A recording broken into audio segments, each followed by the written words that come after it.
Okay, so now that we have what are called nth roots, meaning we could have a different index. It could be, a cubed root or a fourth root or a fifth root.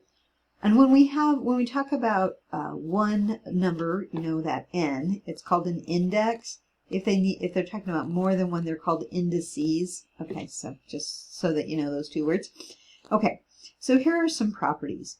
If n is even, meaning it's a square root or a fourth root or a sixth root, then if a is positive, if a is greater than or equal to 0, so it could equal 0, then that's a real number.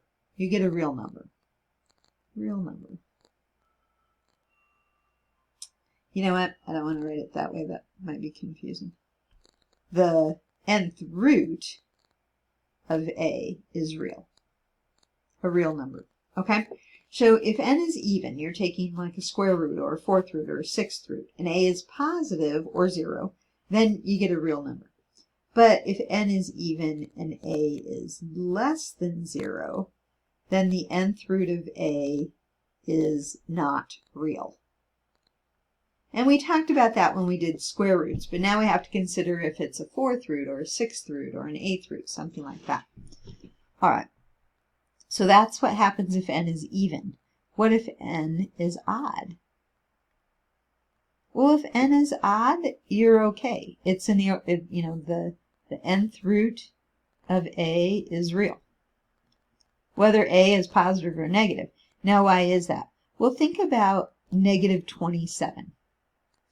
Negative 27, you could take the cubed root of that, and it's going to equal negative 3, because negative 3 times negative 3 times negative 3 equals negative 27. So you can take the cubed root of a negative number. That's not a problem.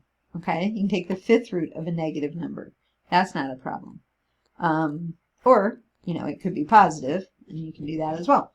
All right, so now we have a few examples. The first example. With the cubed root of 27, we just did that one. So it's a positive 27, right? So it's going to be 3, because 3 to the third power is 27. Think 3 to the third is 27. That's your thinking when you're doing these roots. That's my little thinking cloud. Okay, now what's the fourth root of 256? I think it's 4. But you know what? I have a handy dandy calculator. I can check that, right? So let's see. Yep, it's 4.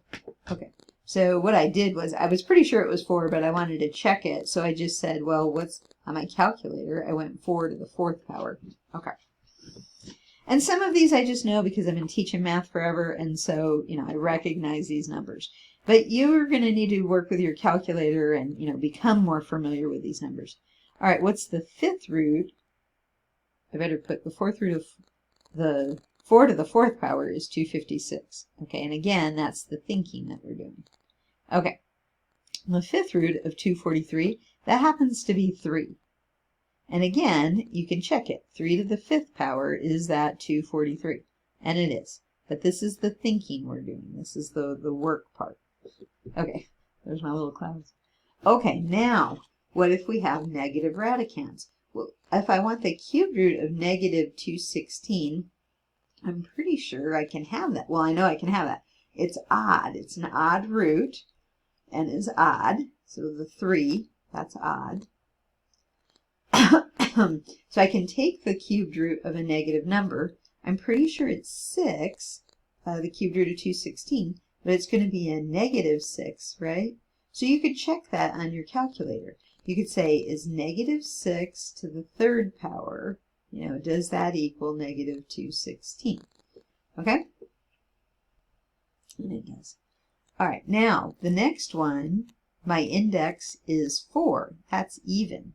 So I can't have a negative radicand. So we're just going to write not real. And that's all we write, not real. Okay. Fifth root of negative 1024. So can I take the fifth root? It's odd. Can I take the fifth root of a negative number? Yes. And I'm pretty sure it's 4, but let me check.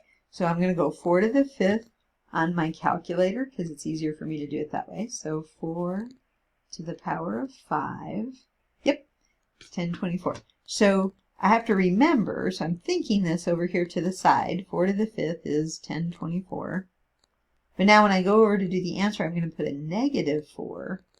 So that means that, and then you can check it out, negative 4 times negative 4 times negative 4 times negative 4 times negative 4. That's going to equal negative 1024. Okay, so a little bit of work with those. Fun.